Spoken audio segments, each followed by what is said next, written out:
Napakahusay nito. Pakagaling, napakagaling.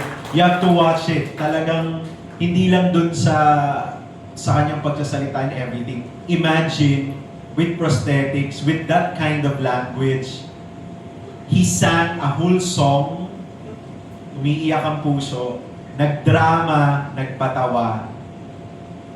Sobrang galing. Sabi nga ng words ni Boss Vic, talagang gem. Talagang industry's gem. Why do you think there's a need for this story to be told on mainstream media or in film? I just think every story needs to be told. I don't highlight people based on what's lacking sa kanila or kung meron mang special sa kanila. Naniniwala po ako na bilang isang manggagawa sa pelikula, meron akong responsibilidad at kalayaan na magbigay ng pagkakataon sa lahat ng kwento na marinig at maintindihan.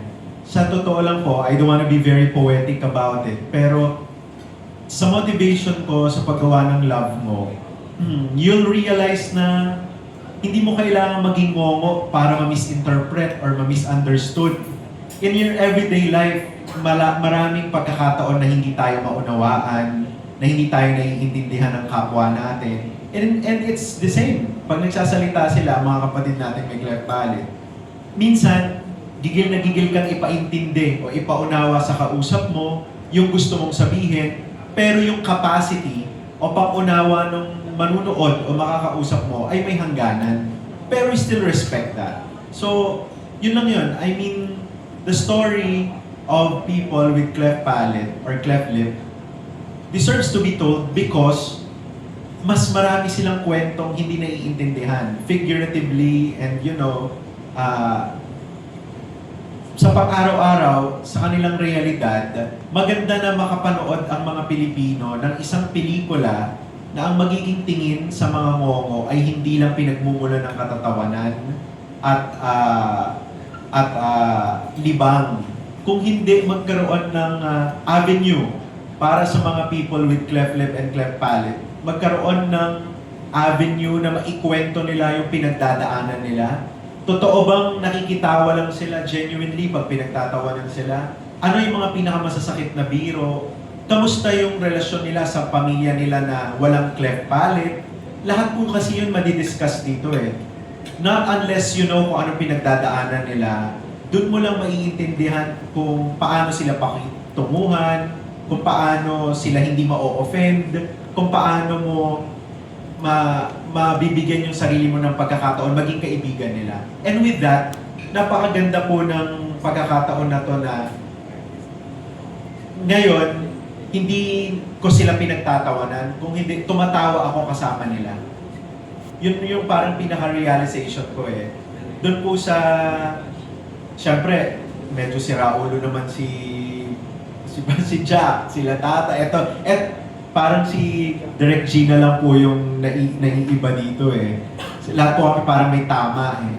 So ngayon, ang ano ko po, oo, parang ganun. So ang ano ko po dyan, is with this film, aside from being an opportunity, this is more of a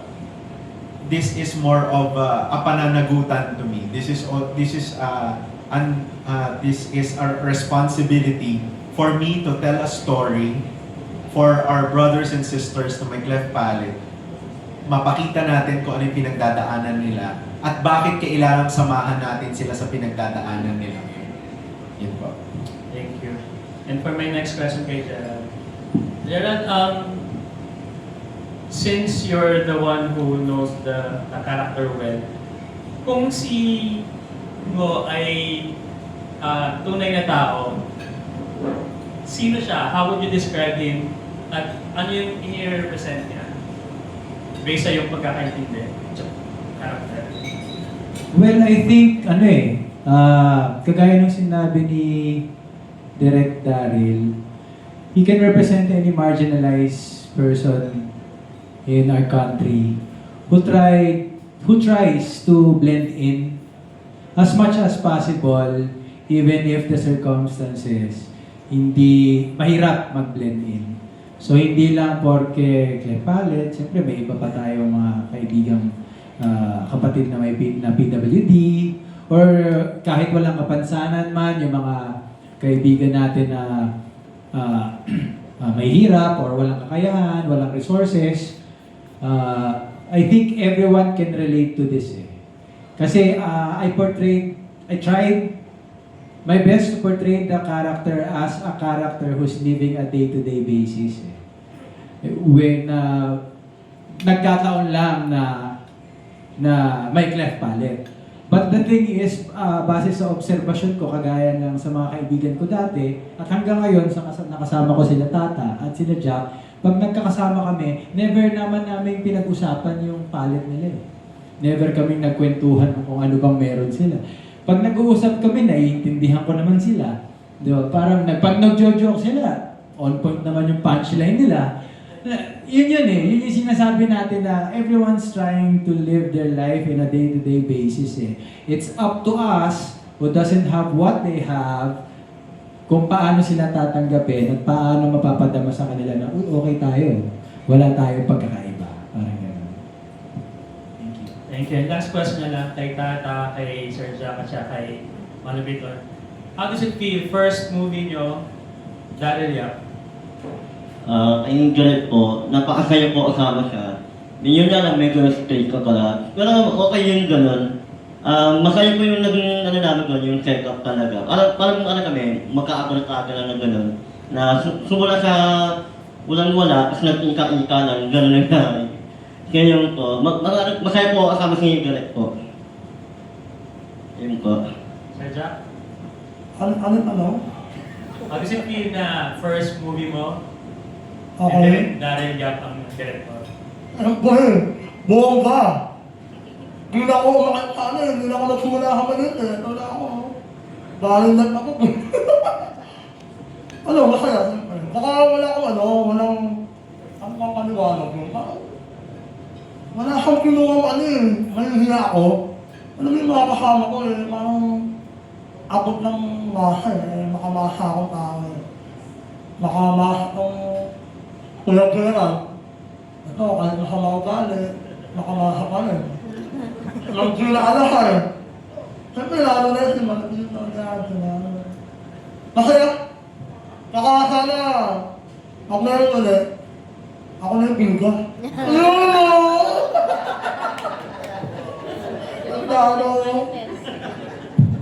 Thank you. Mano Victor? And actually po, second movie na po kasi may movie rin po. Direct, thank you. Napasama ang bida dito. Masaya mo na naging trabaho namin na puro kulito na, halos hindi kami nagtrabaho. Masaya po, boss. Siguro abutin to ng hanggang part 10 siguro to ng love mo. Yun lang po. Alright, maraming salamat po. Susunod na katanungan po from Bandera, Sir Erwin Santiago. Nakakatawa ka, Sir Jack. Kay Direk Gina na lang. Direk, sabi niyo kanina si Gerald, matagal niyo nang nakatrabaho, di ba? So, kumusta yung dynamics niyo ngayon dito sa lab mo? Kasi kami napapanood lang namin, natatawa na kami. Ikaw ba may struggle kang ganun kay Gerald habang ka-eksena mo siya? Oo. Oo. Kaya, ewan ko, nakikita ko tumatalikod ako. Yung ganyan. Lalo na pag magkaka-eksena sila. Yun. I tried to be funny, pero hindi naman successful. Kasi wala naman. But with Gerald, ano naman yung relationship namin mag-ina he's a very independent and responsible son. Yun yung relasyon namin. And ako as a mother, I try to give him everything para hindi siya magkaroon ng insecurities sa community at sa mundong ginagalawan niya. Thank you, Direk. Kay Gerald na lang. Ikaw ba may challenge ba sa'yo talaga yung pagganap bilang Momo, tapos with prosthetics pa na nakalagay sa bibig mo, and hindi mo pa siya naiuwi sa bahay niyo ni Kim? kapag kasi di ba parang baka sabihin, baka mahipan ka raw ng hangin kapag ginagawa mo. Pag umuwi ako, tinatakpan ko yung mata ni Kim ni Yes. Mahirap ba? Hindi, mahirap talaga. Oo, of course, mahirap. Kasi consistency labanan dito eh. Kailangan mapaniwala. Yan naman eh. Madaling maski naman sa ano. May method siya actually kasi yung very fresh. Hello. Very fresh lang to kasi ay nasa editing kami. Nagtataka yung editor bakit yung first line lagi ni Gerald pag nag-action normal. Yung hindi siya nagngongongo sa umpisa. Tapos babalik siya ulit ingongongify niya yung yung lines. Ngongify ang tawag nila. Yes. Ngongify. Yes. Mababas na naman ako na. So, Ang ganda. so, meron po siyang ganon. May line siya, halimbawa, oo, galit ako.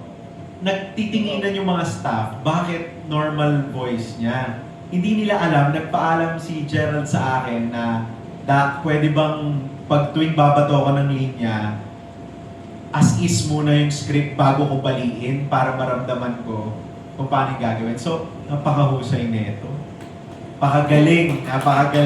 You have to watch it. Talagang hindi lang dun sa kanyang pagsasalita and everything. Imagine, with prosthetics, with that kind of language, he sang a whole song, umiiyak ang puso, nagdrama, nagpatawa.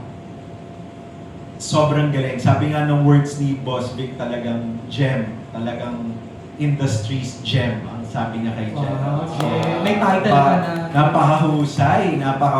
Nyem. Yung natin niya. Thank you, Jen. Thank you. Thank you. Panoorin nyo na. Yun. Mas maganda pag pinanood nyo. Panoorin nyo na. Kasi binayaran yung kanta para mabawi. Good point, good point.